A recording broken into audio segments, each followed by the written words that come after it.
ہونا چاہیے. اور یہ بھی سیکولرزم صرف اور صرف اسلام کے خلاف عمل کرنے کو کہا جاتا ہے.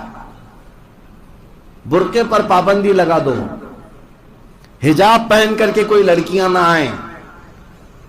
کالجز میں ابھی کرناٹک میں بھی یہ مسئلہ چل رہا تھا. ان سے پوچھا جائے تو صرف بات یہ یہاں سیکولرزم ہے, مذہبیت نہیں آنا چاہیے, سب جس طرح سے جی رہے ویسے رہو. یہ سیکولرزم صرف برقعے اور حجاب کے لیے کیوں ہے؟ کبھی کسی عیسائی نن کے خلاف تو بات نہیں ہوئی آج تک.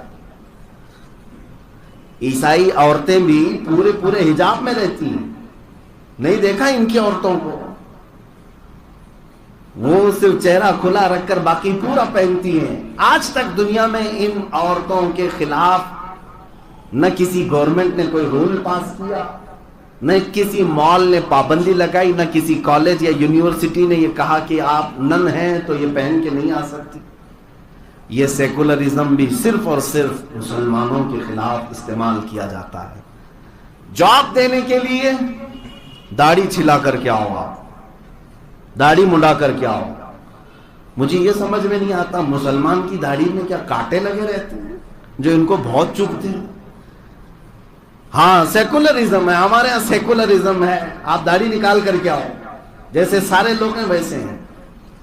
سیکولرزم کا یہ چوغا صرف اور صرف مسلمانوں کے خلاف استعمال کیا جاتا ہے. لیکن ایک پنجابی سکھ داڑھی رکھ کر کے پرائم منسٹر بھی بن سکتا ہے. اس سے نہ پگڑی اتاری جاتی ہے اور نہ داڑھی اتاری جاتی ہے. یہ کیا ہے؟ اس کو کہتے ہیں ہیپوکریسی, منافقت. پوری دنیا دغلے پن پر اتری ہوئی ہے. مسلمان اس بات کو کیوں نہیں سمجھتے؟ میرے عزیزوں, میری ان باتوں کا خلاصہ ایک ہی ہے. جب تمہیں پتا ہے کہ تم ہی ان کے ٹارگٹ ہو, تم ہی ان کے نشانے پر ہو, تیری کٹھری تاکی ہے اور تو نے نیند نکالی ہے. اعلیٰ حضرت نے کیا خوب کہا, آنکھ سے کاجل صاف چرا لے یہاں وہ چور بلا کے ہیں, تو کہتا ہے میٹھی نیند ہے تیری مت ہی نرالی ہے.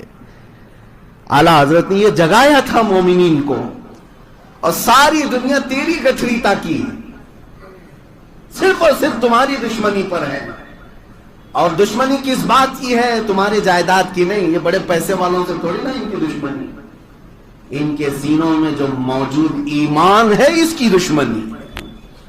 یہ ایمان انہیں بہت بلندی تک لے جا سکتا ہے, انہیں اچھی طرح سے معلوم ہے. ایک ایمان والے کی گرمی جب بیدار ہو جاتی ہے تو پھر وہ کیسر و کسرا کو بھی پلٹ سکتا ہے. تاریخ موجود ہے. تو دنیا جس بات کی دشمنی پر ہے وہ تمہارے سینوں میں موجود ایمان کی. اب میں جو بات کہہ رہا ہوں وہ توجہ سے سنیں. جب آپ کو پتا ہے کہ پوری دنیا مجھے ہی ٹارگٹ پر رکھی ہوئی ہے, پوری دنیا کو میرے ہر عمل سے تکلیف ہے, تو کیوں میں ان کو راضی کرنے کے لیے کبھی داڑھی نکالوں, کبھی ٹوپی چھپاؤں, کبھی لباس بدل دوں, کبھی جو ہے سیکولر بن کر کے آ جاؤں کہ نہیں میاں تم بھی ہمارے ہم بھی ہمارے. تمہیں پتا ہے تمہارے پورے کے پورے بدل جانے سے بھی یہ دنیا تم سے راضی نہیں ہوگی. اس لیے صرف اور صرف تمہارے پاس راستہ ایک ہی بچتا ہے. وہ راستہ کیا ہے؟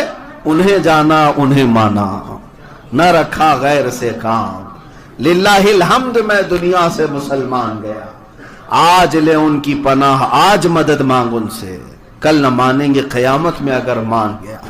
مسلمانوں جتنی دیر سے سمجھو گے اتنا نقصان ہوگا. آج اگر ہم بیدار کرنے آپ کے پاس آئے ہیں, سمجھ جاؤ اس بھری دنیا میں تم بھیجے گئے ہو امت مصطفیٰ خیر امت بنا کر, تو کیا ہی بہتر ہوتا کہ اس نبی پاک کے اخلاق پر عمل کر کے دنیا میں سرخروئی حاصل کرو, اللہ کی بارگاہ میں بھی محبوبیت کا مقام حاصل کر لو. کیا یہ بہتر نہیں ہے؟ لیکن ہوتا یہ ہے کہ ہماری بہت ساری جماعتوں میں بڑے بڑے دانشور بیٹھے ہوئے ہیں. ان کو ایسا لگتا ہے کہ ہم ان کو راضی کرنے کے لیے کچھ سیمینار کریں گے, سرو دھرم سمیلن کریں گے, تاکہ ان کو بھی راضی رکھیں, ہم بھی ان کو بھی راضی رکھیں. ہوتا یہ ہے کہ سارے لوگوں کو راضی کرتے کرتے میں نے کچھ لوگوں کو کتا بنتے ہوئے دیکھا ہے. ہاں, کتے سے زیادہ ان کی کوئی حیثیت نہیں رہ جاتی, اور وہ لوگ کبھی راضی بھی نہیں ہوتے. کاش مدینے والے کو راضی کرنے کی ایک بار بھی کوشش کیا ہوتا. وہ رسول مختار ہیں جو تمہارے ایک درود سے راضی ہو جاتے ہیں. وہ رب کائنات ہے جو تمہارے ایک سجدے سے راضی ہو جائے. تو کیوں نہ ہم ادھر راضی کرنے پر لگ جائیں، اپنی محنتیں لگائیں.